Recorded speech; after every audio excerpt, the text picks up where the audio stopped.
अस्सलाम वालेकुम, good morning Lahore. जागो लाहौर में आप सबको खुश आमदीद कहते हैं जनाब। एक नए हफ्ते, एक नए दिन और एक नई खिली खिली और खूबसूरत सुबह के साथ मैं हूँ आपकी होस्ट मुनीबा आसिफ। मैं बिल्कुल ठीक ठाक हूँ, उम्मीद करती हूँ और दुआ भी है कि आप लोग भी जहाँ कहीं होंगे इस वक्त खुश होंगे और आपके इर्द गिर्द जो मौजूद लोग हैं वो भी आपकी मौजूदगी की वजह से बहुत ज़्यादा खुश होंगे। और सुबह के खूबसूरत आगाज़ के साथ जनाब नए हफ्ते का भी आगाज़ आपको पता है हो चुका है। और अगर हफ्ते का आगाज़ अच्छे अंदाज में किया जाए तो उसके असरात हमारे पूरे हफ्ते पर पड़ते हैं। तो जनाब अपने हफ्ते का आगाज़ मुस्बत एनर्जी और सोच के साथ करते हैं हम भी, और अपनी सुबह का आगाज़ जो एक खूबसूरत बात से करते हैं जो आपके सामने शेयर करूंगी कि हज़रत वासिफ अली वासिफ से किसी ने पूछा कि बंदा जवान कब होता है, तो उन्होंने जवाब दिया कि जब वो मुस्तकबिल के ख्वाब देखे।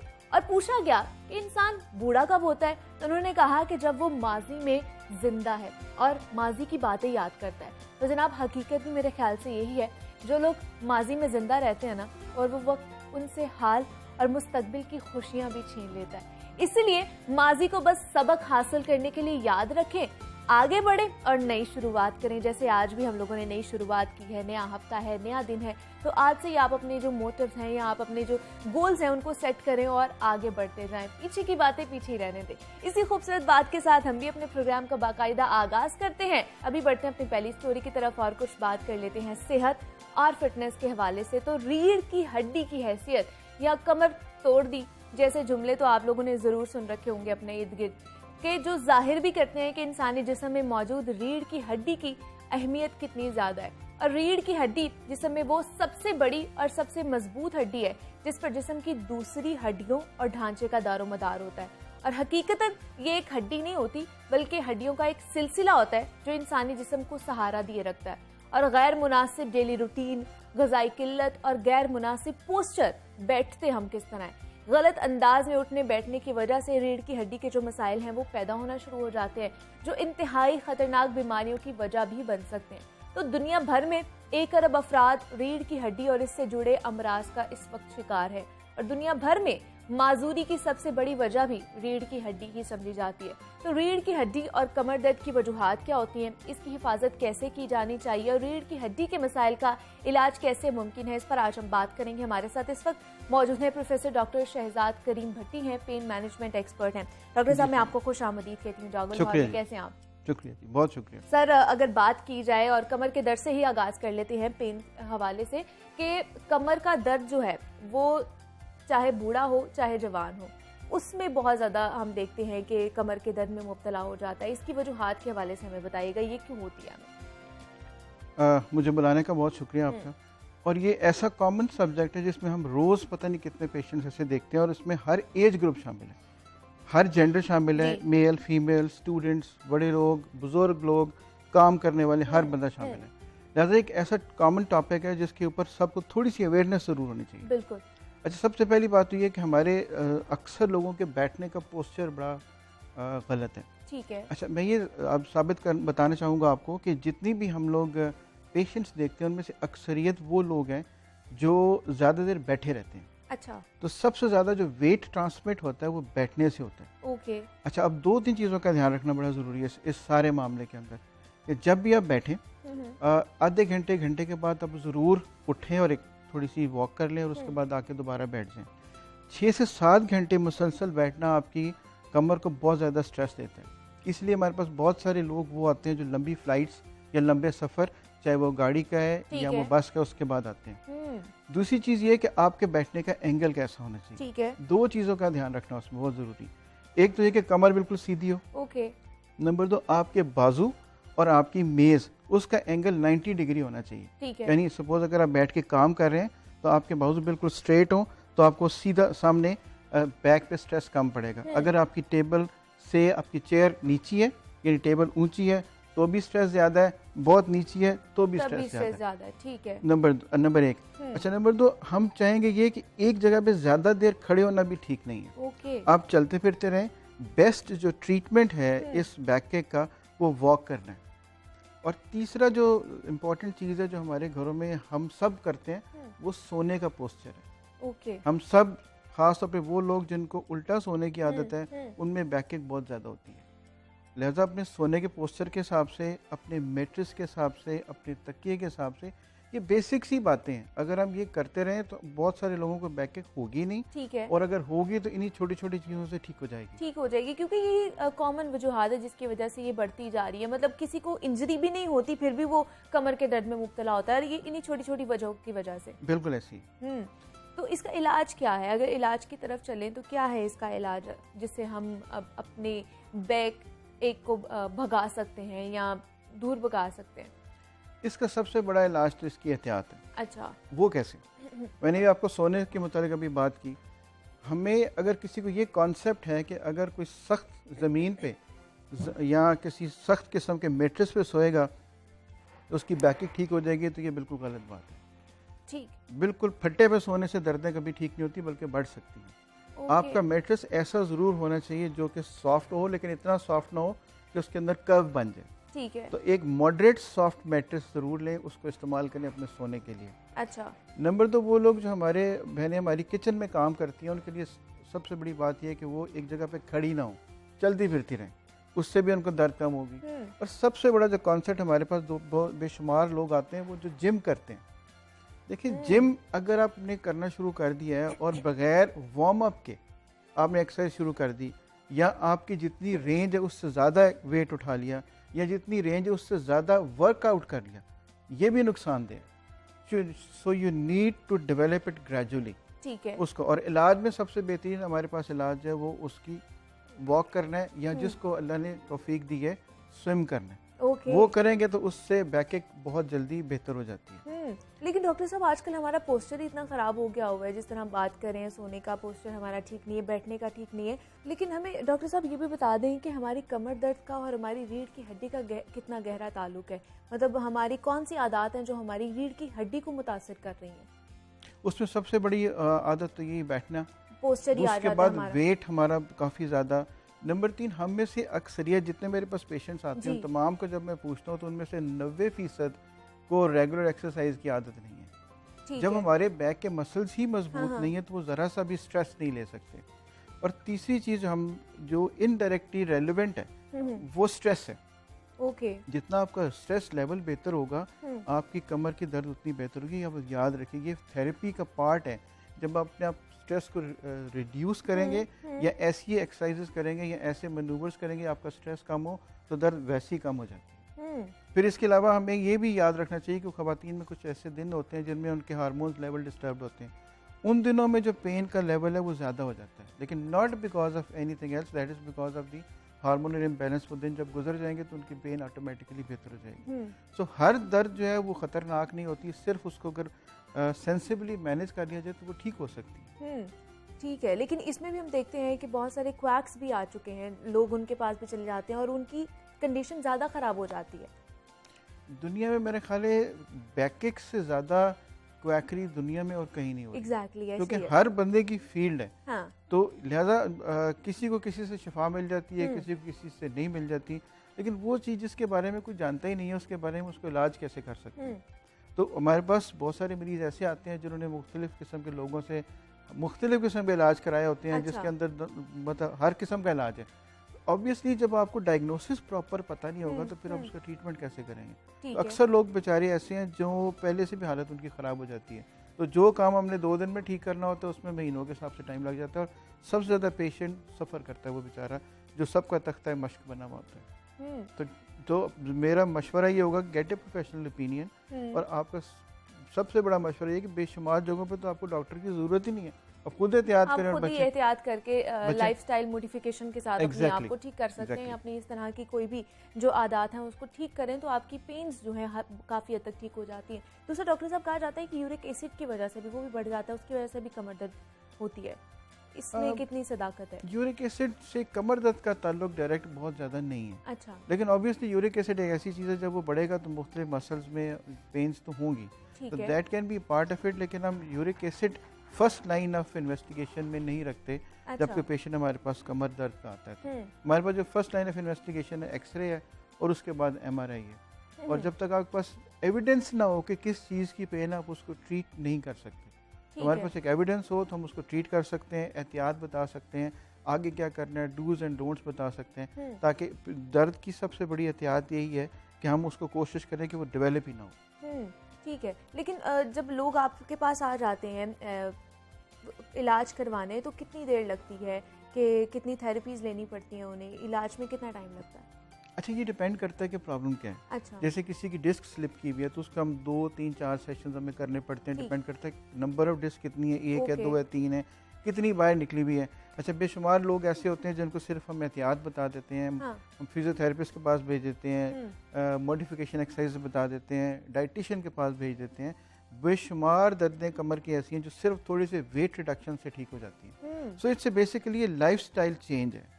ये दर्द सिर्फ एक गोली से या एक प्रोसीजर से ठीक नहीं होती, ये लाइफ स्टाइल मॉडिफिकेशन है। जैसे सबसे आपको मिसाल आपकी देता हूँ, जैसे you are sitting with back straight, सबसे बड़ी बात ये कि अगर आपकी कमर सीधी है बैठते वक्त तो दर्द होने के चांसेस बहुत कम है। ये वो चीज़ है जो सिखाई जाती है, जो पढ़ाई जाती है। ये एहतियातें करते रहेंगे तो दर्द के चांसेस बहुत कम है। और रेगुलर वॉक, अगर दर्द से बचना है तो रेगुलर वॉक सबसे ज़्यादा ज़रूरी है।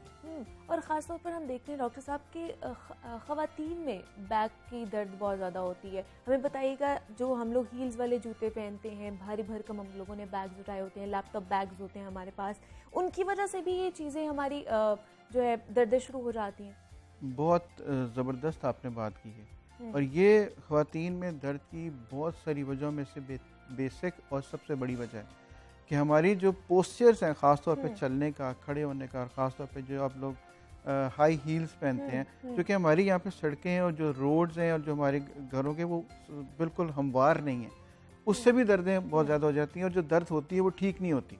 तो इसलिए सबसे बड़ी बात वो भी पोस्चर मॉडिफिकेशन में आ गया कि जब आप अपने आप को कंफर्टेबल रखेंगे, क्योंकि जूते का कंफर्टेबल होना सबसे ज़्यादा ज़रूरी है आपका दिन अच्छा गुजारने के लिए।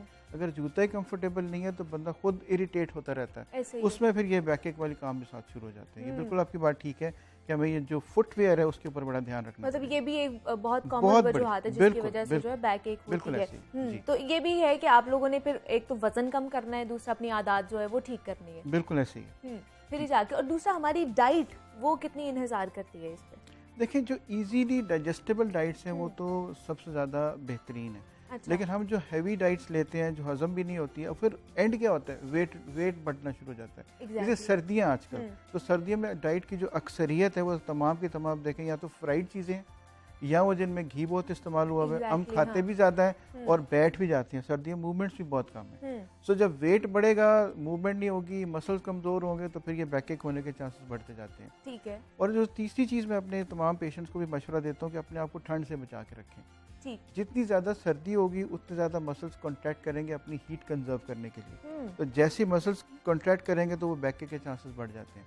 सो अपने आप को वार्म रखें और अपने आप को इस तरह रखें कि आपको डायरेक्टली चेंज ऑफ टेम्परेचर ना हो। मसलन मैं घरों में क्या होता है कि आप एक गर्म कमरे से, गर्म बिस्तर से, हीटर वाली जगह से निकले और घर के सबसे ज़्यादा ठंडी जगह जो कि वॉशरूम है, वहाँ जाके जो पहनना था वो भी उतार दिया। यानी सडन चेंज ऑफ टेम्परेचर से ये जो बैकएक है इसके चांसेस बहुत ज़्यादा बढ़ जाते हैं। तो जहाँ पे हम इतने पैसे लगाते हैं घरों के अंदर, थोड़ा सा वो बंदोबस्त भी करें कि हमारे जो वॉशरूम्स हैं जो अफोर्ड कर सकते हैं या नहीं भी कर सकते, कम से कम दरवाज़ा 5 मिनट के लिए खुला कर दें तो टेम्परेचर थोड़ा सा बेहतर हो जाएगा। तो फिर वो दर्द के चांसेस निस्बतन कम हो जाते हैं। तो ये भी हमारी मॉडिफिकेशन के अंदर ही आता है।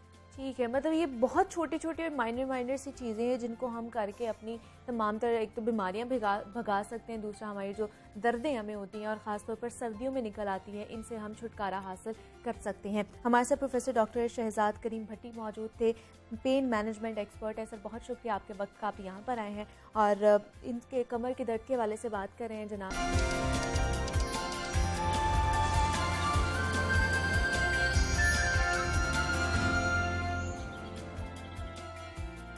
वेलकम बैक टू जागो लाहौर। जनाब, ब्रेक पर जाने से पहले हम बात कर रहे थे सेहत और फिटनेस के हवाले से। तो जब भी सेहत की बात की जाती है ना, तो ज़्यादातर लोग उसका मतलब जिस्मानी सेहत के तौर पर लेते हैं।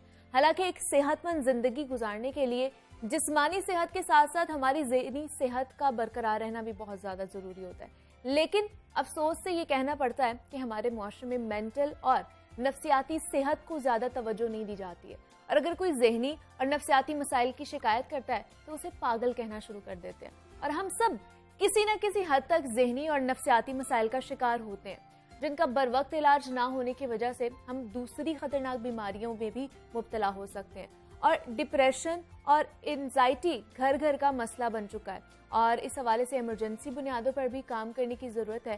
तो आज हम आपका तारुफ एक ऐसे स्टार्टअप से करवाने जा रहे हैं जो ज़हनी नफ्सियाती मसाइल का शिकार अफराद को साइकोलॉजिकल हेल्प फराहम करता है।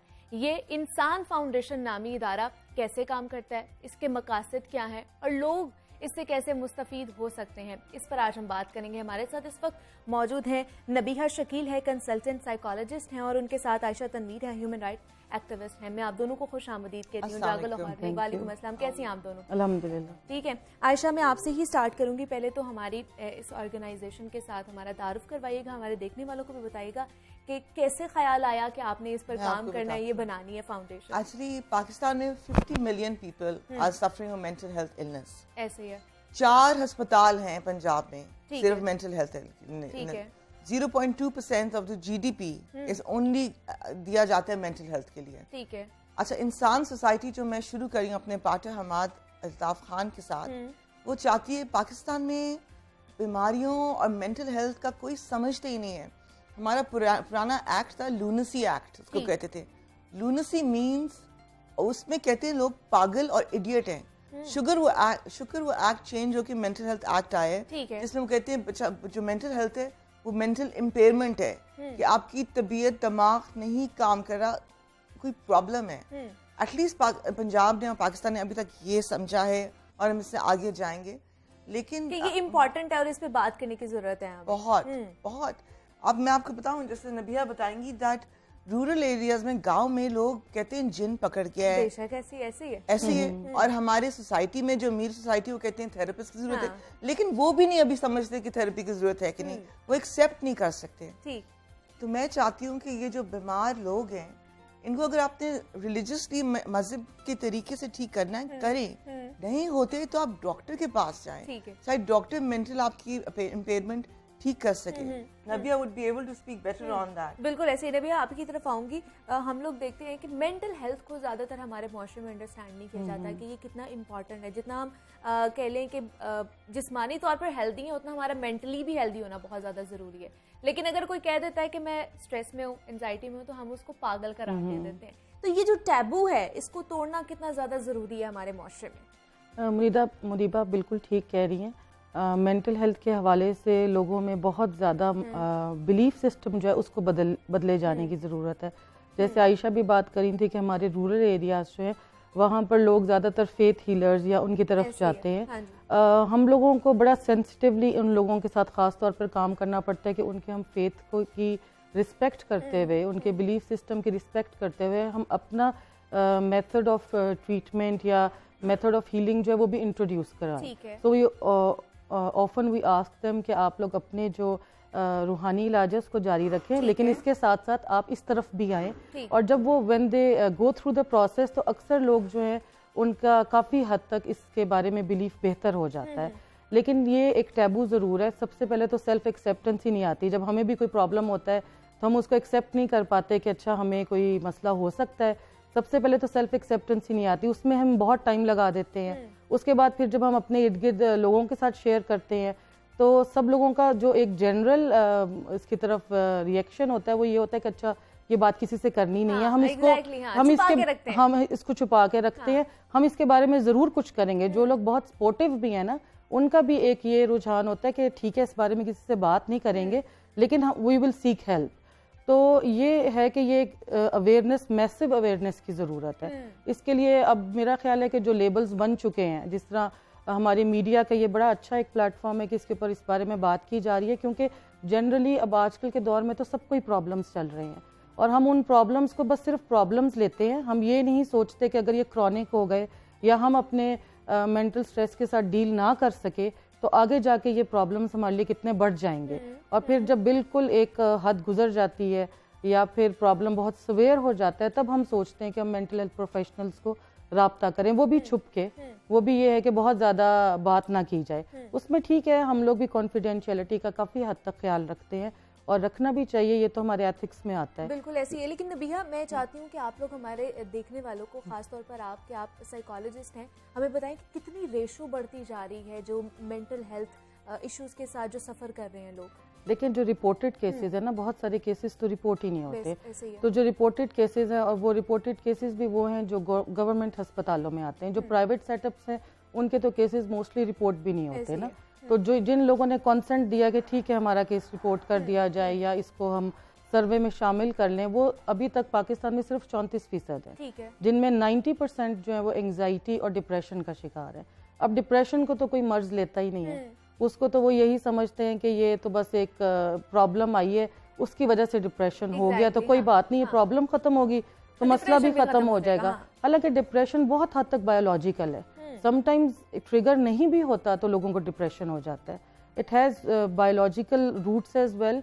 और ठीक है, कई दफ़ा ये होता है कि मामूली सा ट्रिगर होता है या मामूली सा फिर कोई इशू होता है तो डिप्रेशन बहुत बुरे तरीके से सामने आता है। ठीक है, तो उस वजह से ये है कि ये अवेयरनेस क्रिएट करने की बहुत ज़रूरत है कि ये जो छोटे छोटे मसाइल हैं, अगर हम इनको टाइमली एड्रेस कर लें तो फिर हम बड़े मसाइल से बच सकते हैं। बिल्कुल ऐसे ही है। मुझे बताएं नबिया, जैसे सोशल मीडिया बहुत ज़्यादा, उसकी वजह से भी हम डिप्रेशन का शिकार हो रहे हैं, खासतौर पे हमारी नौजवान नस्ल जो है वो इसमें बहुत ज़्यादा इंडल्ज होती जा रही है और कह ले कि इन्फीरियर खुद को जो है वो महसूस करना शुरू हो जाती है।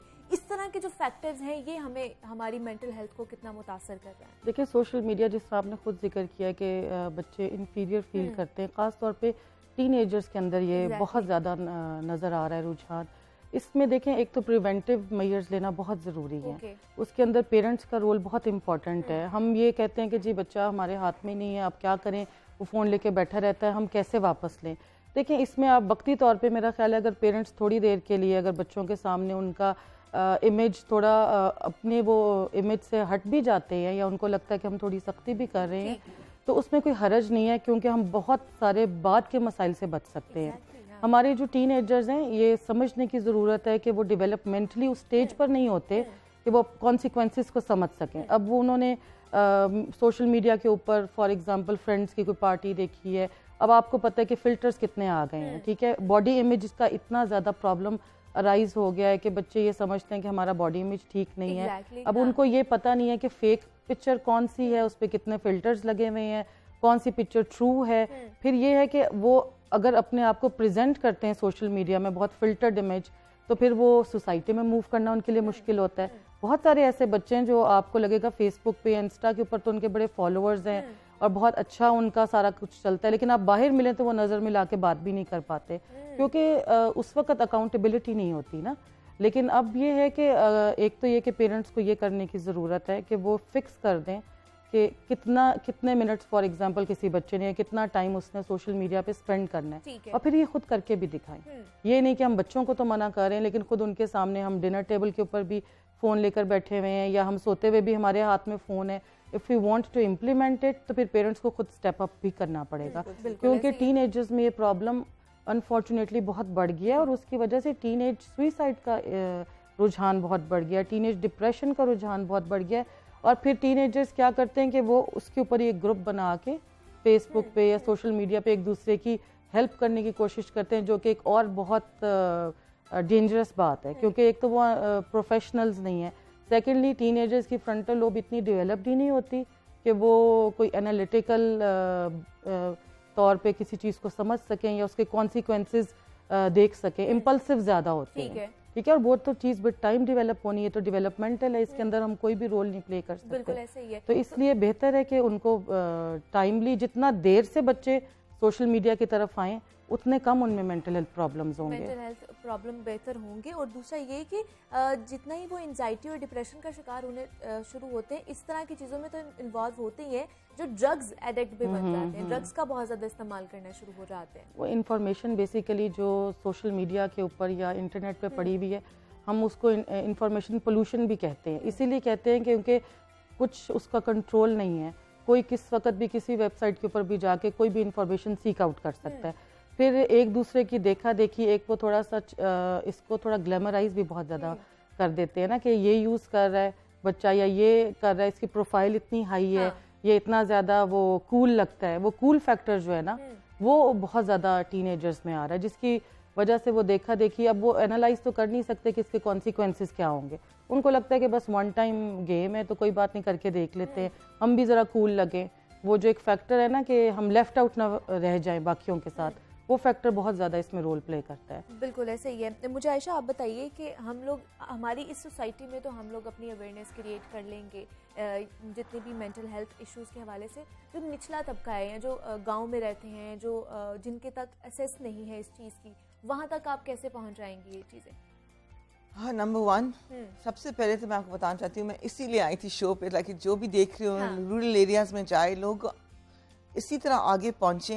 हम चाहते हैं हम गाँव में जाएंगे, सर्विस करेंगे, हम वहाँ पे रिहैबिलिटेशन सेंटर्स लगाएंगे और मेडिसिन तैयार करेंगे, और फिर हम वहाँ पे साइकोलॉजिस्ट का पैनल रखेंगे जो लोगों के पास जाएगी, जो बीमार हैं उनको कहेगी हमारे पास आओ, उन्हें कहेंगे आप समझते हैं जिन पकड़ लिया, ये कर लिया, इसने भैया करेंगे वो ट्राई कर लें आप। आलम के किसी को बुला के ठीक नहीं होता तो हमारे पास आए, दवाइयाँ लें और फर्क पड़े जिंदगी में। इनको हमने सिर्फ समझाना ये पागल नहीं है, ये इंसान है, सिर्फ उनको समझ ये नहीं है टैबू, ये इंसान है और हमारा बनता है कि हम इसको देखिए। ये जो कहते हैं ना आवाजें आ रही हैं जब लोग बीमार होते हैं एवरीथिंग, हम वो तो पैगंबर तो है नहीं अल्हम्दुलिल्लाह, फिर कोशिश तो हम उनकी राह में ही चलेंगे, लेकिन जो बीमार हैं उनके लिए जिन पकड़ा गया, ये दिस इज ऑल ऑल्ट्रुइस्टिक। इसके लिए आपको किसी तरह आपको दिमाग का समझाना, साइकोलॉजिस्ट थेरेपी दे, टेक्निक्स बताए कि ये सोचो, ये करो, ये नहीं हो रहा तुम्हारे साथ। ज्यादा होगी, कैंपेन जितनी ज्यादा की जाएंगी तभी उधर तक हमारी जो बात है, ये जो हमारा इनिशिएटिव है ये पहुंच सकता है। क्योंकि जिस तरह हम अपना जिस्मानी तौर पर बीमार होते हैं ना, उस तरह हम मेंटली तौर पर भी बीमार हो सकते हैं, अकेले रह रह के भी बीमार हो सकते हैं, जिसको एड्रेस करना बहुत ज़्यादा ज़रूरी है, उसका इलाज कराना बहुत ज़्यादा ज़रूरी है। दूसरा मुझे बताइए नबिया, आपसे पूछना चाहूँगी, कोई बंदा अगर किसी ट्रॉमा से गुजर रहा है, कोई बड़ा हादसा उसके साथ पेश आ गया है, तो वो वापस अगर उसने अपनी नॉर्मल लाइफ में आना है तो क्या क्या चीज़ें और किस तरह उसको लाइफ मोटिफिकेशन की तरफ जाना है?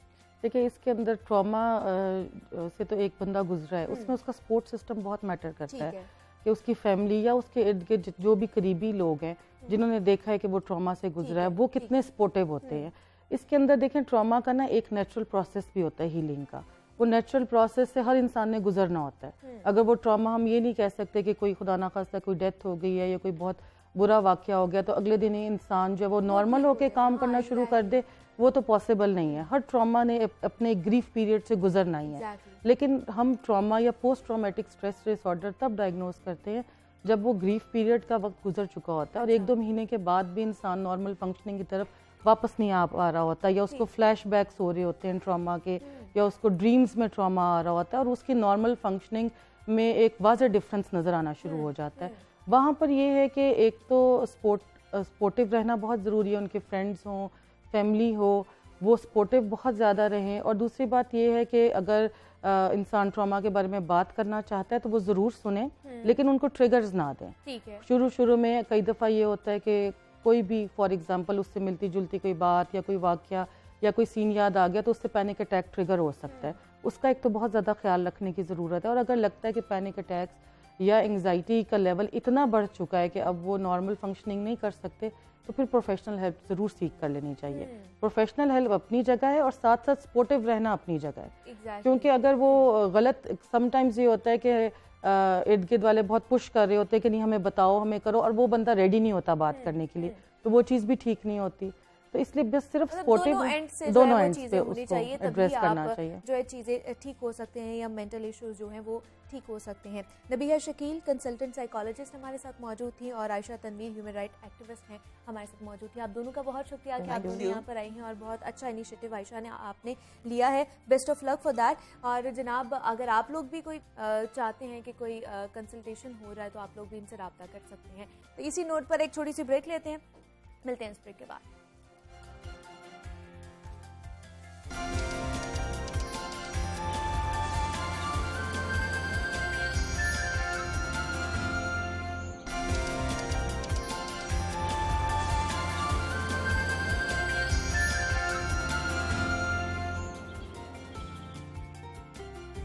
वेलकम बैक टू जागो लाहौर। जनाब, ब्रेक से हम वापस आ चुके हैं। सेगमेंट है ये हमारा लाहौर की दुनिया, जिसमें शहर लाहौर और लाहौर के बासियों को दरपेश मसाइल का हम जिक्र करते हैं जो कम होने की बजाय बढ़ते ही जा रहे हैं। और लाहौर के बासियों को दस्तयाब तफरीही मौक़ों की अगर बात की जाए तो चंद ही गिने चुने स्पॉट्स रह गए हैं लाहौर में। और कोरोना केसेस में इजाफे की वजह से मेला जश्न बहारा फेस्टिवल होना था, अलहमरा ड्रामा फेस्टिवल और फैज़ मेला जैसे बड़े बड़े इवेंट्स हैं वो इस वक्त पोस्टपोन हो चुके हैं। और उसके अलावा लाहौर चिड़ियाघर लाहौरियों और ख़ास तौर पर बच्चों के लिए एक ख़ास अट्रैक्शन समझी जाती थी, लेकिन चिड़ियाघर की रौनक समझे जाने वाली सूसी और चंद दीगर अहम जानवरों की मौत के बाद चिड़ियाघर भी अट्रैक्शन खोता जा रहा है अपनी। और साल 2018 की अगर बात की जाए तो लाहौर चिड़ियाघर की इंतजामिया ने हाथी लाने का वादा किया था और मार्च 2018 में टेंडर भी हुआ, लेकिन ये टेंडर दोबारा मनसूख हो गया और साथ ही साथ दीगर जानवरों की आमद भी रुक गई। और लाहौर चिड़ियाघर में 2021 में 600 के करीब जानवरों और परिंदों की अफजाइश हुई,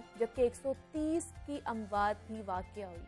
और साल 2021 में ही कोरोना वबा के बावजूद SOPs पर अमल करते हुए 23 लाख से ज्यादा सयाहों ने चिड़ियाघर का रुख किया और जू को 14 करोड़ 10 लाख रुपए की और इससे ज्यादा आमदन भी हुई। तो चिड़ियाघर में जानवर क्यों नहीं लाए जा रहे? चिड़ियाघर को 3 साल गुजरने के बाद भी हाथी क्यों नहीं मिल पा रहा? लोगों की ये जो रिक्वेस्ट है ये क्यों नहीं पूरी की जा रही? इस पर आज हम बात करेंगे। हमारे साथ इस वक्त मौजूद हैं किरण सलीम है, डिप्टी डायरेक्टर है लाहौर चिड़ियाघर की, और उनके साथ मौजूद है नुमाइंदा लाहौर न्यूज़ जुनैरा इलियास। मैडम मैं आपको भी खुश आमदीद कहती हूँ जागो लाहौर में, और जुनैरा आपको भी खुश आमदीद कहती हूँ। मैडम आपसे ही स्टार्ट कर लेते हैं कि बड़ों और बच्चों का एक ही मुतालिबा है और सबसे बड़ा मुतालिबा है कि सूजी के बाद अभी तक कोई चिड़ियाघर में हाथी नहीं आया है। तो हमें बताइए इसकी क्या वजूहात है, क्यों नहीं इनकी दाद रसी जो है वो पूरी की जा रही है? एलिफेंट सबसे ज़्यादा पसंद किया जाने वाला जानवर है लाहौर ज़ू में, और बड़ा अमूमन दूसरे ज़ूज़ में भी एक बड़ा फ्लैगशिप एनिमल के तौर पे होता है। लाहौर ज़ू में भी सूजी की डेथ के फ़ौरन बाद ही जो प्रोसीजर था वो शुरू कर दिया गया था, लेकिन एनिमल जो इंपोर्ट एक्सपोर्ट है ये ज़रा टीडियस प्रोसेस है। अच्छा। इसमें बहुत सारे ममालिक से, जिस मुल्क से आपने लेना हो, जिस मुल्क में जा रहा हो, वहाँ के इंपोर्ट एक्सपोर्ट परमिट्स दरकार होते हैं। इसके अलावा ये चीज़ भी होती है कि एक होता है CITES, convention on international trade for endangered species. ठीक है। इसमें इंटरनेशनली एनिमल को कैटेगराइज किया होता है 3 लिस्टों में। अच्छा। अगर आपकी साइटीज अपेंडिक्स 3 है तो उसके लिए आप ज़्यादा उसको आसानी से ले सकते हैं। अपेंडिक्स 2 और अपेंडिक्स 1 के एनिमल्स को इम्पोर्ट एक्सपोर्ट करते हुए ज़्यादा वक्त दरकार होता है, ज़्यादा उसमें NOCs दरकार होते हैं, परमिट्स दरकार होते हैं। तो इसी हवाले से जो एलिफेंट है इसका केस, जैसा कि आपने जिक्र किया कि ये तो 2018 से ही ये शुरू हो गया था, और उसके बाद फिर इसमें यूं था कि कुछ इंटरनेशनल बैन इम्पोज हुए एलिफेंट ट्रेड के ऊपर जो कि इंटरनेशनल थे। उसके बाद फिर कोविड का सिलसिला शुरू हुआ। कोविड में भी तमाम एनिमल इंपोर्ट एक्सपोर्ट के ऊपर बैन लग गया, ड्यू टू कि हम इसको समझ रहे थे कि एनिमल से ये ओरिजिनेट किया है। तो इस हवाले से अभी तक बहुत सारी जगहों के ऊपर वो बैन इम्पोज भी है, और यही एक रुकावट भी बन रही है दोबारा अपने हमें रूटीन के ऊपर लाते हुए। लेकिन इसमें ये चीज़ है कि बहुत सारे हमारे ऐसे एनिमल्स जो कि हमने पेयरिंग की लिस्ट में रखे थे, for most of the animals of Lahore zoo pairing का जो सिलसिला है वो मुकम्मल हो चुका है। ठीक है, मतलब उनको जो उनका पेयर है वो इस वक्त मिल चुका है, लेकिन फिर भी सूजी के बगैर जो हमारा ज़ू है ना वो सूना सूना ही लगता है। मैं जुनैरा आपसे पूछना चाहूँगी, आपको क्या लगता है कोई आगे आने वाले दिनों में या कोई सूजी का या हाथी का आने का कोई इम्कान आपको लगता है कि आ जाएगी? क्योंकि अट्रैक्शन सूजी से ही थी और लोग मुतालिबा भी कर रहे हैं कि हमें सूजी चाहिए या हाथी चाहिए चिड़ियाघर में। बिल्कुल, स्टिल आप कभी लाहौर ज़ू जाएं आप खुद भी, हाँ। तो आपको वहाँ जो बच्चे होंगे ना तो वो एक ही जिद करते हुए दिखाई दे रहे होंगे, एंटर होते ही हमने हाथी देखना है। हाँ। तो वो बेचारे, अभी मैं रिसेंटली जब ये चेक भी करने गई तो वहाँ पे एक फैमिली आई हुई थी कोयटा से। अच्छा। और उनके बच्चे भी ये जिद कर रहे थे। ये वाला हाथी तो दिख रहा है जो कि वो इन्होंने एक झूला लगा हुआ हाथी वाला, तो वो इलेक्ट्रॉनिक तो था उनके पास विजिबल, लेकिन जो ओरिजिनल है वो देखने की ख्वाहिश लेकर आए थे वो कोयटा से, लेकिन वो नहीं देख पाए। तो इस पे काम तो ज़रूर शुरू किया गया था। इवन मिनिस्टर्स काफ़ी चेंज हुए वाइल्ड लाइफ में, और जब सप्तान खान साहब थे तो उन्होंने कहा था जी कि हम एक नहीं 2 हाथी लेके आएंगे। अच्छा। और अभी भी जब हम अपडेट लेते हैं तो हमें ये ज़रूर पता चलता है कि हम कोशिश कर रहे हैं एक नहीं 2 आएँ, और ताकि हम उनको एक अच्छी स्पेस पर रखें और एक हेल्दी इन्वायरमेंट दें। क्योंकि ये भी सोचा जा रहा था कि अगर हाथी आ जाते हैं तो ज़ू में अगर स्टैंडर्ड का केज नहीं है तो हम उसे सफारी में रखेंगे, ताकि लोग जो है एलिफेंट देख सकें। क्योंकि इंटरनेशनल बैरियर्स कुछ ये भी आ रहे थे, कुछ जो एक केज था वो अनहेल्दी करार दे दिया गया था। लेकिन क्योंकि ये था कि ये जो सूजी थी ये बचपन से यहाँ पर थी और इसकी ग्रूमिंग यहाँ थी, ब्रॉटअप यहाँ था, तो इतना फील नहीं हो रहा था। लेकिन अब जैसे जैसे ट्रीटीज़ बनती जा रही हैं, नए स्टैंडर्ड सेट हुए जा रहे हैं कि किस एनिमल को कितने केज में रखना है, उसका फूड क्या होगा, उसका साइज़, एरिया जो है जिसमें उसने रहना वो क्या होगा।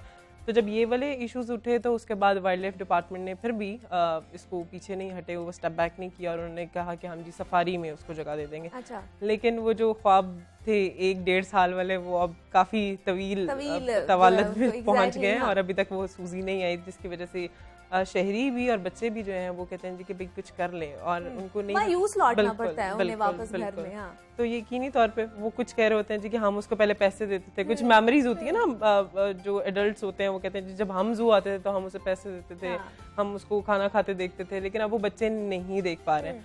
तो यकीनी तौर पे कि इस पे मज़ीद थोड़ा सी अभी स्पीड पकड़नी चाहिए डिपार्टमेंट को कि वो लेके आए। लेकिन अभी सुनने में तो ये आ रहा है कि बाकी जानवरों की पेयरिंग अनकरीब कंप्लीट हो जाएगी, लेकिन अभी उसमें भी कुछ जानवर ऐसे हैं जिनके भी पेयरिंग नहीं हुई है। एग्जैक्टली, बिल्कुल ऐसे ही है। तो आपको क्या लगता है कि हर साल ये ऐलानात करते हैं कि ये जानवर आ जाएंगे, बच्चों के लिए तफरीही जो मौके हैं वो और ज़्यादा बढ़ जाएंगे, तो पूरे नहीं होते टाइम पे जुनैरा? बिल्कुल पूरे नहीं होते, लेकिन कुछ कोरोना आ गया और उसके बाद एक अच्छा बहाना भी डिपार्टमेंट्स को मिल गया कि सब कुछ उस पर डाल दें। लेकिन इंटरनेशनली अगर देखें तो कोरोना ने बिल्कुल बहुत कुछ रोक दिया था, बिल्कुल हम लोग रिस्ट्रिक्ट होकर रह गए थे, जिसमें ये जानवर जो हैं वो सफ़र कर रहे हैं अभी तक कि उनकी पेयरिंग कंप्लीट नहीं हो सकी।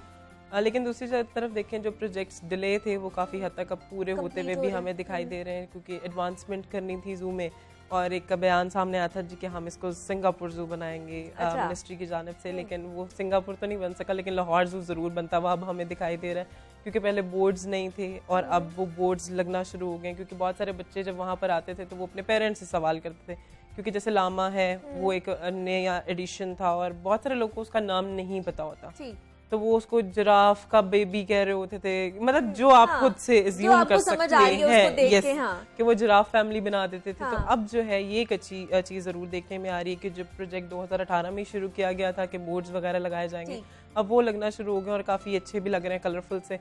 तो अब चीज़ें बेहतरी की तरफ जा रही हैं, तो ये कहा जा सकता है कि जो बच्चे वहाँ पर आ रहे हैं उनकी अब तफरीह के जो मौके हैं उनको मज़ीद भी फराहम किया जाएगा। और मैं जैसे सुन रही थी कि मज़ीद अभी इसको एक्सपैंड कर रहे हैं, कुछ नई चीज़ें भी मुतारिफ करवाई जा रही हैं बच्चों की सर्विसेज के लिए, क्योंकि अब जैसे ये आप चिड़ियाघर के अंदर एंटर होते हैं तो आप जाते ही सिर्फ एक विज़िट करते हैं, सारे जानवर देखते हैं और एंड हो जाता है, क्योंकि राइड्स भी बंद थी कोरोना की वजह से। लेकिन अब बहाली की तरफ जा रहा है आहिस्ता आहिस्ता सब कुछ, और उम्मीद ये जाहिर की जा रही है जैसे कि पेयरिंग की ही बात हो रही है कि गेंडे का और दरियाई घोड़े का जो टेंडर है वो आइंदा आने वाले दिनों में उसको एनओसी मिल जाएगा। अब डीजी वाइल्ड लाइफ की जानब से ये भी बयान सामने आया था कि आइंदा आने वाले दिनों में कुछ 6-7-8 महीने में जो है इनकी पेयरिंग कंप्लीट हो जाएगी। तो यकीनी तौर पे ये एक नया एडिशन होगा। और जब आप छोटे जानवरों की एडिशन करते हैं ना वो इतनी रजिस्टर नहीं हो रही होती, जब कोई बड़ा जानवर आता है तो वो रजिस्टर होता है, अट्रैक्शन हो जाती है कि अब जब भी हम जाते हैं तो वो दरियाई घोड़ा एक ही होता है और पानी के अंदर होता है, तो मे बी एक पानी में हो और एक बाहर टहल रहा हो तो वो ज़्यादा अच्छा लग रहा हो आपको कि ये ही जानवर अंदर है। तो जब ये दोनों चीज़ें आ जाएंगी और यकीनी तौर पे बड़े भी हैं ये जानवर और काफ़ी सालों से अब हम देख रहे हैं कि अकेले हैं, तो वो यकीनी तौर पे बच्चों की अट्रैक्शन होगी। अब इस पे काम तो किया जा रहा है, मुख्तलिफ सर्विसेज भी लाई जा रही हैं और हमने देखा कि पिछले साल से इस साल जो विजिटर्स हैं उसमें भी अब नुमाया इजाफा हो रहा है। तो मतलब लोग अब वो बैरियर्स को तोड़ रहे हैं और कोविड के एसओपीज को थोड़े फॉलो भी कर रहे हैं, कुछ नहीं भी करते हैं लेकिन वो वहाँ पर आ रहे होते हैं, फिर भी आगे जो है वो विजिट कर रहे हैं। लेकिन मैडम हमने सुना था कि गैंडा बीमार हो गया था और उसका इलाज हुआ है कि नहीं हुआ, हमें बताइएगा। बिल्कुल, हमारा जो वाइट राइनोसरस था ये तकरीबन अब इसको कोई 15 दिन हो रहे हैं जिसमें इसने अपनी डाइट जो लेनी थी वो छोड़ दी थी। इसके अलावा इसने कोई अपने साइन सिम्टम्स नहीं शो किए थे और उसकी सिर्फ वाहिद ये था कि वो अपनी रूटीन की डाइट से हट के वो काफ़ी उसको लो ले आया था। तो अब इसका ट्रीटमेंट किया गया है। इसके ऊपर जो हमारे एक्सपर्ट्स हैं, फॉरेन एक्सपर्ट्स भी, हमारे जो university of veterinary and animal sciences हैं यहाँ के एक्सपर्ट से भी रब्ता किया गया है, उनके विजिट्स कराए हैं और उसके साथ साथ उनकी कंसल्टेशन से इसका ट्रीटमेंट जारी है। अब अल्हम्दुलिल्लाह अब हम इसमें कह सकते हैं कि थोड़ा ये बेहतरी की तरफ गामजन हो गया है। अच्छा। फुली रिकवर नहीं हुआ लेकिन पहले से बेहतर है। अब इसमें एक चीज़ ज़रूर है कि जब हम एनिमल्स को रख रहे होते हैं तो जहाँ उनकी बर्थ है वहाँ पर मॉर्टेलिटी साथ साथ चलती है, सेहत के साथ बीमारी भी साथ साथ चल रही होती है। इसमें खसूसी तौर पर अगर देखा जाए तो बहुत सारे फैक्टर्स हैं जो इसमें आ सकते हैं। उसमें मौसम की तब्दीली अपनी जगह पर है, इसके साथ साथ ये इस टाइम पर अपनी ओल्ड एज की तरफ जा रहा है, एक ये फैक्टर हो सकता है। और इसके अलावा कुछ जो है मौसम के हो गए हैं गैंडे जी बिल्कुल, ये तकरीबन 3 से 4 साल का था जब ये हमारे पास आया था और इस टाइम पर इसकी उम्र तकरीबन 23 साल के करीब 23 साल के करीब है और वो है तो उसकी भी पेयरिंग होने वाली है करीब। जी बिल्कुल, ये पेयर में रहा है। ये 2014 में इसकी फीमेल की डेथ हुई थी, तो 2014 तक ये पेयर में था। 2014 के बाद से ये अकेला है और उसके बाद से ये फिर जैसे वो टेंडरिंग का प्रोसेस शुरू हुआ और फिर कोविड आया और फिर उसमें गैप जो ब्रेक आया, इसको जो Punjab wild life and parks department बड़े पुरजोर तरीके से इस केस को परसू कर रहा है, स्पेशली राइनो और हिप्पो को, क्योंकि दो बड़े हमारे मेजर मैमल्स हैं। आते ही सबसे पहले बच्चे इनको ज़्यादा देखना पसंद करते हैं, तो इस हवाले से खसूसी तौर पर इसके ऊपर डिपार्टमेंट का फोकस है और इस केस को परसू किया जा रहा है और यहाँ से हमारे यहाँ भेज दिया गया है। फेडरल डिपार्टमेंट इसके ऊपर एनओसी अगर इशू कर देता है तो फिर होपफुली हम इसको चंद ही महीनों में ये यहाँ पर मौजूद होंगे। कुछ बातें हो रही थी वादों की और फैसिलिटीज़ के हवाले से। जी जी। पिछले साल Punjab wild life and parks department में डीजी साहब की तरफ से एक वादा किया गया था कि बच्चों के लिए हम एक्वेरियम की फैसिलिटी बनाएंगे, क्योंकि हमने अपनी कुछ फैसिलिटीज़ को कॉन्ट्रैक्ट आउट किया था, स्नेक हाउस था, तो हम ये चाहते थे कि कोई नई फैसिलिटी भी इसमें ऐड हो जाए। तो वो जो हमारा एक्वेरियम है वो इस टाइम पर फंक्शनल है और बच्चे बड़े खुशी से उसको देख रहे होते हैं। तो ये एक नई फैसिलिटी है जो पिछले साल में ही ऐड हुई है। तो मतलब बच्चों के लिए और भी हम लोग उनको फैसिलिटेट करने के लिए कुछ ना कुछ इकदाम करते ही रहते हैं। किरण सलीम डिप्टी डायरेक्टर लाहौर जू हमारे साथ मौजूद थी और नुमाइंदा लाहौर न्यूज़ जुनैर इलियास ने भी हमें ज्वाइन किया था। आप दोनों का बहुत शुक्रिया कि आप लोग यहाँ पर आई हैं और हमसे बात की है। जनाब, जू के हवाले से हम बात कर रहे थे कि कौन कौन से नए जानवर आने वाले हैं या आ चुके हैं और उनकी किस तरह देखभाल की जाती है। और आप लोग भी जाइए, जाके अपनी जो वीकेंड है वो मनाएं और आपको इन्फॉर्मेशन मिलेगी जानवरों के हवाले से, खासतौर पर कि किस तरह उनकी देखभाल करनी है। तो इसी नोट पर एक छोटी सी ब्रेक लेते हैं, मिलते हैं इस ब्रेक के बाद।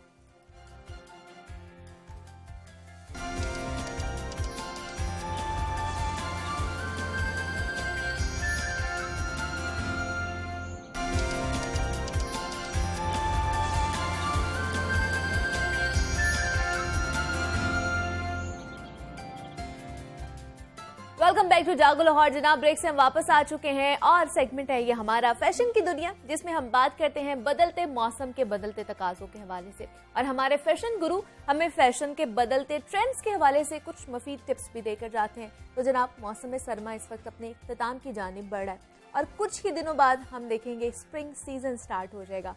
और जब मौसम चेंज होता है तो हमारा फैशन भी चेंज होना शुरू हो जाता है और हम अक्सर इस हवाले से तो बात करते हैं कि किस मौसम में कौन से फैशन ट्रेंड्स ज्यादा मकबूल होते हैं। लेकिन आज हम बात करेंगे कि आखिर ये फैशन ट्रेंड्स सेट कैसे किए जाते हैं, टेक्सटाइल डिजाइनिंग किस तरह इन ट्रेंड्स का इंतखाब करते हैं, रंगों की सिलेक्शन किस तरह होती है, एम्ब्रॉयडरी पैटर्न्स कैसे सेट किए जाते हैं। पहले तो हम देखते थे कि रंगों की डिजाइनिंग और छपाई हाथों से की जाती थी पहले जमाने में, लेकिन उनकी जगह ब्लॉक और डिजिटल प्रिंटिंग ले चुकी है। तो मॉडर्न दौर में डिजाइन्स की छपाई कैसे की जाती है, इस पर आज हम बात करेंगे। और इसके साथ साथ आपको ये भी पता है कि आजकल शादियों का सीजन है, तो इतनी महंगाई हो चुकी है कि हर किसी की तलाश होती है कि जनाब हमारे ऐसी चीजें हमें मिल जाएं, ऐसी कुछ टिप्स मिल जाएं कि कम खर्चा हो हमारा और लेकिन हम जो लेटेस्ट फैशन चल रहा है उसको भी हम फॉलो कर लें। तो आज हम आपकी मुलाकात एक ऐसी ही फैशन डिजाइनर से करवाने जा रहे हैं जो फैशन डिजाइनिंग के फन में कमाल महारत रखती हैं। हमारे साथ इस वक्त मौजूद हैं जोहा उवैस हैं, टेक्सटाइल एंड फैशन डिजाइनर है। जोहा, मैं आपको खुश आमदीद कहती हूँ जागो लाहौर में। वालेकुम अस्सलाम, कैसी हैं आप जोहा? अल्हम्दुलिल्लाह, आप ठीक हैं? मैं भी बिल्कुल ठीक ठाक। जोहा, हम डिजाइनिंग के हवाले से तो पहले बाद में बात करेंगे, लेकिन अभी हमने बात करनी है टेक्सटाइल जो है डिजाइनिंग, वो क्या है, मतलब टेक्सटाइल क्या है, इसको किस तरह आप डिफरेंशिएट करेंगे, क्योंकि फैशन डिजाइनिंग और टेक्सटाइल डिजाइनिंग को ना लोग बहुत मिक्स कर देते हैं। तो इसको डिफरेंशिएट करें ताकि हमारे देखने वालों को पता चले। अब बल्कि मैं भी ये चीज़ डिफरेंशिएट करना चाहती थी क्योंकि लोग वाकई बड़ा मिक्सअप करते हैं। तो basically textile, being a textile designer, हमारा काम होता है हम सरफेस डिजाइन करके देते हैं। अब आगे डिजाइनर जो फैशन डिजाइनर होते हैं उनकी मर्जी है उस सरफेस को वो एज अ प्रिंट ले जाए, उसको कट लाइन दे के कोई सूट बना लें या फिर कर्टन्स में यूज़ कर लें, अपहोल्स्ट्री में यूज़ कर लें। तो हमारा जहाँ तक जो हम होते हैं ना, हम बेसिकली मोर टेक्निकल जो काम होता है वो हम टेक्सटाइल डिज़ाइनर का होता है। ठीक। जो फैशन डिज़ाइनिंग होती है वो ज़्यादा मैनुअल काम होता है। ये डिफरेंस है इन दोनों में, बहुत मेजर डिफरेंस है, जो कि लोग मिक्सअप कर देते हैं कि शायद टेक्सटाइल एंड फैशन दोनों सेम है। सेम ही है, सेम नहीं होते। हम लोग ज़्यादा मशीनरी और जो बैक फुट पे जो काम होता है ना, वो सारा हम ही करके देते हैं उनको। आगे वो उस डिज़ाइन से वो कोई कमीज बना लें, बेडशीट बना लें, वो इट्स अप टू देम। मतलब उसको किस तरह स्टाइल में लेकर जाना है वो उन फैशन डिजाइनर पे डिपेंड करता है। हमने उनको सरफेस डिजाइन करके दी। ठीक है, मतलब आपने उनको खुला कपड़ा देते हैं। बिल्कुल, हम उनको बल्क में कपड़ा देते हैं, आगे उस कपड़े से वो जो मर्जी बना ले, वो उनकी अपनी चॉइस होती है। या जो कस्टमर होता है उनकी चॉइस होती है। ठीक है। आजकल वैसे माशाल्लाह कस्टमर को काफी नो हाउ है अबाउट फैशन, उनको किसी डिजाइनर के पास जाने की जरूरत नहीं है। तो सोशल मीडिया ने ऑलरेडी इतना अवेयरनेस क्रिएट कर दी हुई है कि आप खुद अपने कपड़े बड़े अच्छे से डिजाइन कर सकते हैं। आपको पता है कि मुझे कौन सा कलर सूट कर रहा है, कौन सी कटलाइन मैं पहनूं, मतलब काफी हद तक ना लोगों को भी अवेयरनेस है इस चीज की। तो बेसिकली आज मैं आपको बताऊंगी कि जो टेक्सटाइल डिजाइनिंग में हम लोग चीजें कौन सी यूज करते हैं प्रिंट्स बनाने के लिए, एम्ब्रॉयडरी के लिए। एग्जैक्टली सिलेक्शन किस तरह की जाती है? एम्ब्रॉयडरी से ही अगर स्टार्ट कर लें तो मुझे बताइए। एम्ब्रॉयडरी के लिए ना हम 2 मशीन्स होती हैं जो यूज करते हैं। ओके। एक शिफली मशीन होती है, एक मल्टी हेड। अब जो आजकल चिकनकारी बहुत इन होती है, ये समर में आ जाएगी। ये चिकनकारी बेसिकली हम शिफली वाली मशीन पे करते हैं। ठीक है। उसमें मिनिमम 2 कलर्स हम यूज कर सकते हैं। ठीक। उससे ज्यादा नहीं। ओके। बिकॉज वो ना थोड़ा एक्सपेंसिव होता है कपड़ा। वो लेस मेकिंग जो होती है वो सारी शिफली पे होती है। ठीक है। जो मल्टी हेड के डिजाइन है ना, वो ऐसे होते हैं कि जैसे ये मैंने एक प्रिंट पहना हुआ है, इस पे एम्ब्रॉयडरी करनी है तो वो मैं मल्टी हेड पे करूंगी। ठीक है। क्योंकि मल्टी हेड पे कोई कलर की रिस्ट्रिक्शन नहीं होती है। ठीक है। लाइक 6 to 8 कलर्स आप यूज कर सकते हैं टू डेवलप अ डिजाइन। और प्रिंट्स में आ जाते हैं तो प्रिंट्स के लिए हम सॉफ्टवेयर यूज करते हैं, फोटोशॉप एंड कोरल। मोस्टली ये चीजें जैसे मैं पहले बता रही हूँ कि पहले हाथों बिल्कुल से पहले छपाई हाथ की से जाती होता था, थी, लेकिन अब prints तो हमें बनाए बहुत जाते थे। आसानियां हो गई हुई ऑलरेडी ना। तो वो फोटोशॉप और कोरल में हम करते हैं। अच्छा। हाथ से डेवलप करते हैं, मतलब हम देखते हैं कि ये कलर हम इस तरह करेंगे तो ये कैसा लगेगा। अच्छा। फिर उसकी फिनिशिंग एंड प्रोडक्ट सारी वो फोटोशॉप और कोरल में मतलब सॉफ्टवेयर पे एंड पे उसकी जो फिनिशिंग होती है और पूरा मतलब फिर वो ऑन स्केल कपड़े का हम देखते हैं कि किस तरह वो वेड्थ और लेंथ करके किस तरह वो उस पे सेट करके फिर प्रिंटिंग में वो चीज जाती है। अच्छा, मतलब ये भी एक अच्छा खासा मुश्किल टास्क होता हाँ है। हम लोग जाते हैं और जाके कपड़े ले आते हैं फौरन रिजेक्ट कर देते हैं कि हमें पसंद नहीं। इजी होगा ये काम, लेकिन बड़ा ये भी मुश्किल टास्क होता है। जी बिल्कुल। और ये है कि मतलब एनसीए में अल्हम्दुलिल्लाह इतना सीख लिया था कि पता था कि मार्केट में काम कैसे करना है। अच्छा। और बरीजे से फिर मैंने काफी सीखा, ये मल्टी हैंड शिफली का काम मैंने वहाँ से सीखा। लेकिन जोहा मुझे ये बताइए कि सिलेक्शन जो है कलर्स की सिलेक्शन कैसे की जाती है? वो हम अकॉर्डिंग टू सीजन देखते हैं। लाइक अगर समर्स में ऑब्वियसली लाइट पेस्टल कलर्स, हर कोई यही मतलब नहीं दिल करता। हमारे पास तो ज्यादातर वैसे भी समर्स ही होते हैं, विंटर्स का तो 2-3 मंथ्स का सीजन होता है। ठीक है। तो समर्स में हम फिर काफी पेस्टल कलर्स, लाइटर टोन्स इसमें जाके, और इवन एम्ब्रॉयडरी का भी ये करते कि ज्यादा ना हो। आजकल तो काफी मिक्स एंड मैच चल रहा है, एम्ब्रॉयडरी भी चल रही है, प्रिंट्स भी चल रहे हैं, तो वो थोड़ा सा लाइटर और फैब्रिक की सिलेक्शन बहुत इंपॉर्टेंट है। तो वो किस तरह की जाती है? हम लोगों के पास आते हैं सैंपल्स। ठीक है। सैंपल्स आते हैं, उसमें से हम सिलेक्ट करते हैं, वेंडर्स होते हैं वो हमें सैंपल्स प्रोवाइड करते हैं। तो लॉन बेसिकली काफ़ी ज़्यादा इन होती है इन समर्स। लॉन में भी पेरमा लॉन है, डॉबी लॉन है, हम मतलब इस तरह से वो मतलब लॉन की भी कैटेगरीज होती हैं। आम कस्टमर तो सिर्फ कहते हैं कि लॉन है, उसको बस ये है कि लॉन है, इट्स नॉट जस्ट लॉन, उसमें भी कैटेगरीज होती हैं। उसको हम देखते हैं कि इस पे प्रिंट कैसा आएगा। यूजुअली सिल्क में कलर बहुत ब्राइट और बड़े अच्छे आते हैं, लॉन में और कॉटन में वो थोड़े से ना डल हो जाते हैं। बिल्कुल। और डिजिटल प्रिंट के कलर्स बहुत ब्राइट बड़े अच्छे होते हैं। जिस तरह हम लाइक ब्लॉक प्रिंटिंग या जैकेट में जाते हैं ना, वो थोड़ा मध्यम होते हैं। और वैसे भी जैकेट और कॉटन जो हम यूज करते हैं वो ज्यादा फॉर्मल के लिए यूज करते हैं। ठीक है। और सर्दियों में कौन सा ज्यादा फैब्रिक यूज हो रहा होता है? सर्दियों में बेसिकली आजकल कॉर्डुरॉय है, मरीना है, लिनन है, मतलब इस तरह के ना वो ट्रेंड में आजकल। ठीक है। तो मुझे बताइए, जब आप प्रिंट्स कर रहे होते हैं, इसकी डिजाइनिंग कर रहे होते हैं, तो ये डिजाइन्स कहाँ से आप लोग सोचते हैं, कहाँ से आते हैं ये डिजाइन? बेसिकली अब तो इंटरनेट पे भी बहुत कुछ अवेलेबल है। अच्छा। काफ़ी इजी हो गया हुआ है। नहीं तो उससे पहले जब इनिशियली जब स्टार्ट किया था मैंने काम, तो हम लोग ना लाइब्रेरी से बुक्स लेते थे, लाइक किसी आर्टिस्ट की इंस्पायर्ड करके, तो उससे इंस्पिरेशन निकालते थे। वो ये होता था, वो ज़रा यूनिक काम होता था। अब इंटरनेट पे जो प्रिंट्स है वो बड़े देखे देखे होते हैं ना, वो एक चीज़ लगता है कि ये देखी हुई ऑलरेडी। तो वो अगर आप लाइब्रेरी में जाके बुक से डिज़ाइन निकाल के अपनी मर्जी का डेवलप करो, तो वो ज़रा एक चीज़ हटके होती है, वो आपको नज़र आ जाती है कि एक हटके चीज़। तो बेसिकली इंस्पिरेशन यही होती है। और या कोई एक टॉपिक हम ले लेते हैं, जैसे मुगल आर्ट हम ले लेंगे, तो काफ़ी ज़्यादा मोटिव्स हमें मिल जाती है डेवलप करने के लिए इनटू प्रिंट। तो वो इस तरह करते हैं। तो पूरी रिसर्च करनी हाँ जी, हाँ जी, पूरी रिसर्च होती है। या जाके एक हमें डिजाइन नजर आता है जो बहुत खूबसूरत सा हम लोग पहनते हैं, ऐसे ही है। और बाज़ों का कस्टमर की भी डिमांड देखी जाती है ना आजकल, देखा जाता है उनको क्या चीज़ पसंद है। यूजुअली देखिए हमारे में ना कस्टमर ज़्यादा फ्लोरल प्रिंट्स ही पसंद करते हैं। कुछ नया डाल लो तो थोड़ा रिलक्टेंट होते हैं कि ये लेके ना। खास तौर पर स्प्रिंग में या फिर समर्स में बहुत ज्यादा फ्लोरल आर्ट का जो है वो रुझान, ज्योमेट्रिक बहुत कम, मतलब इतना नहीं पसंद किया जाता, फ्लोरल में ही ज्यादा काम, इसलिए फिर हम काम भी ज्यादा फ्लोरल में तो करते हैं। जैसे ज़ोहा अब स्प्रिंग आने वाला है थोड़ी दिनों बाद, तो उसमें किस तरह के डिजाइन हमें देखने को मिलेंगे? हम स्प्रिंग में यही फ्लोरल की तरफ थोड़ा सा एब्स्ट्रैक्ट बीच में ऐड करते हैं एलिमेंट, थोड़ा सा एब्स्ट्रैक्ट फ्लोरल। अब कहीं कहीं जिस तरह बॉर्डर पे या दुपट्टे पे ज्योमेट्रिक पैटर्न्स कुछ ऐड कर देते हैं, ताकि थोड़ा सा हट के काम लगे ना। बिल्कुल भी फूल बूटे नहीं अच्छे लगते बिल्कुल।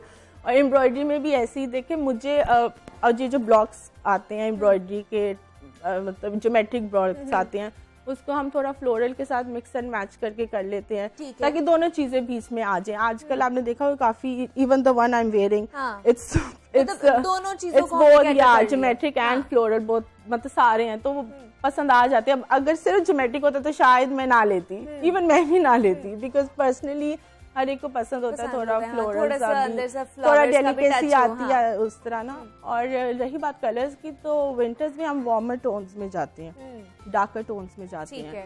फैब्रिक के लिहाज से, सॉरी, विंटर्स में ना ये मरीना और वूल, लिनन, इसमें कलर बहुत अच्छे आते हैं। प्रिंट भी जब हम करवाते हैं वो बहुत ब्राइट और बहुत अच्छे होते हैं।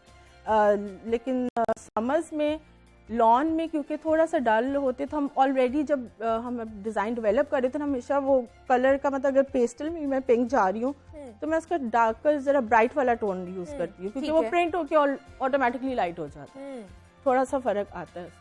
ठीक है। तो ज़ोहा, ये तो हमने टेक्सटाइल डिजाइनिंग की बात कर ली। अब आप जैसे मैं बात कर रही थी कि शादियों का सीजन भी है, और उसमें हमें बताइए कि किस तरह का फैशन ट्रेंड्स जो हैं या जिनको हम फॉलो कर सकते हैं, कौन से कट्स चल रहे हैं, किस तरह का डिजाइन हमने पहनना है। शादियों के लिए फैब्रिक से ज्यादा पहले तो शिफॉन बहुत यूज होता था, अब वो चीज काफी हद तक कम हो गई है, बहुत कम हो गई है।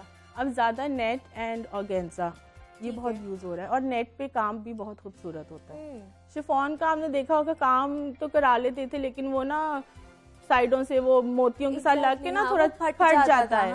तो अब वही मैं कह रही हूँ, कस्टमर को ऑलरेडी काफी नो हाउ है, उनको नॉलेज है कि हमने नहीं, अब ये चीज नहीं चल सकती। अब पुराने हमारे बने हुए तो वो शिफॉन के ही बने हुए हैं, लेकिन अब जो ट्रेंड है वो ज्यादा नेट की तरफ रुझान है लोगों का। कॉटन नेट में, जैकेट में फॉर्मल कलेक्शन बहुत अच्छी निकलती है। जैकेट होता है वो सेल्फ के अंदर डिजाइन, हम सेल्फ के अंदर ही बिल्कुल डिजाइन हो रहा होता है, डिजाइन देते हैं, जिसका बनारसी भी आप कह सकते हैं लोकल लैंग्वेज में। तो उसके ऊपर वो फिर काम होता है। कट लाइन ज्यादा आजकल लॉन्ग लेंथ चल रही है, मोस्टली लॉन्ग लेंथ है, शॉर्ट भी चल रही है, लेकिन ज्यादा जो फैशन में है ना वो लॉन्ग लेंथ है। फ्रॉक्स हैं, मैक्सीज टाइप इस तरह हैं, और आजकल कैन बड़ी अच्छी, वो नीचे आप लगा लो तो वो बिल्कुल एक डॉल की तरह का ड्रेस बन जाता है, बारबी डॉल बन जाते हैं। खास तौर पर जो ब्राइड्स हैं, ब्राइड्स का यही यूज कर रही हैं। बाकी कलर्स तो it's totally up to you, वो आपकी अपनी मर्जी है। बट वैसे अगर सीजन के लिहाज से देखा जाए तो ऑब्वियसली विल सी के थोड़ा लाइटर में ही जाया जाए समर्स में, ठीक है, नॉट इन विंटर्स में तो आप जो भी पहन लो तो इट लुक्स गुड। लेकिन ज़ोहा, हमें बताइए कि मतलब किस तरह के गरारे भी चल रहे हैं, शरारे भी चल रहे हैं, मतलब ये दोनों पहन सकते हैं या अभी भी कुछ आपने देखा होगा जो पुराने हमारे डिजाइन थे अब वो चीजें रिपीट हो रही हैं।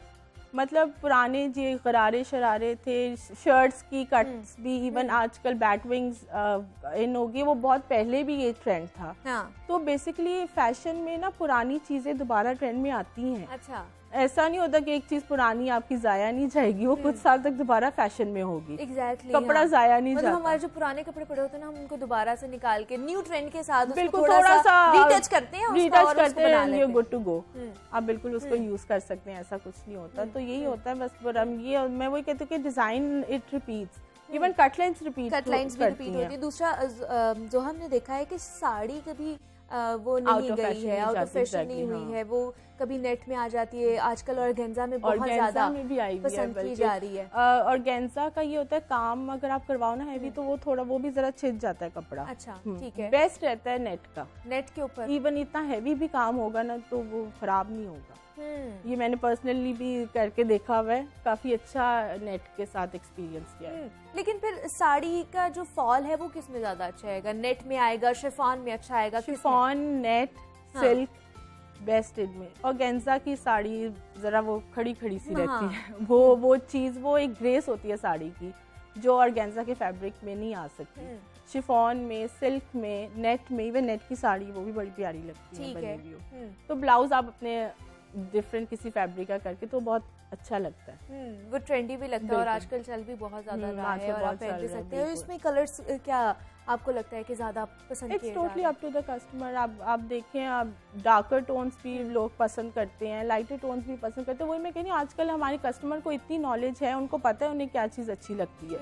मतलब पहले तो आपको कलर के लिए भी डिजाइनर के पास जाना था ना, आप मुझे बताएं मुझे कौन सा अच्छा लगेगा। अब वो डिजाइनर के पास जाते हैं तो अपना पूरा माइंड मेकअप करके जाते हैं कि हमें यही चीज चाहिए। नहीं, अब तो आप देखें Instagram, Facebook, it's full of design. आप वहीं से इंस्पिरेशन लेके आप खुद जाके अपना काम करा सकते हो इतने अच्छे से। और मुझे डिजाइनर्स कहेंगे हमारा काम बिठाने के चक्कर मतलब आप अब इतनी ज्यादा चीजें और इतनी अवेयरनेस हो चुकी है कि आप घर में खुद भी ये चीजें आसानी से कर सकते हैं, आराम से कर सकते हैं, अफोर्डेबल भी होगा आपके लिए घर में। बेसिकली मेरा ये कॉन्सेप्ट आपको बताने का था कि textile designer and fashion designer में फर्क होता है। हाँ। हम लोगों का काम मोर टेक्निकल और इन चीजों की टेक्निकलिटीज से रिलेटेड होता है। मतलब हम आपको प्रिंट्स और कहते हैं ना स्क्रीन से पीछे बैठ के जो बैक स्टेज जो काम हो रहा होता है वो हमने करके देना होता है। ठीक है। एंड प्रोडक्ट फैशन डिजाइनर का काम है कि वो उससे निकाले।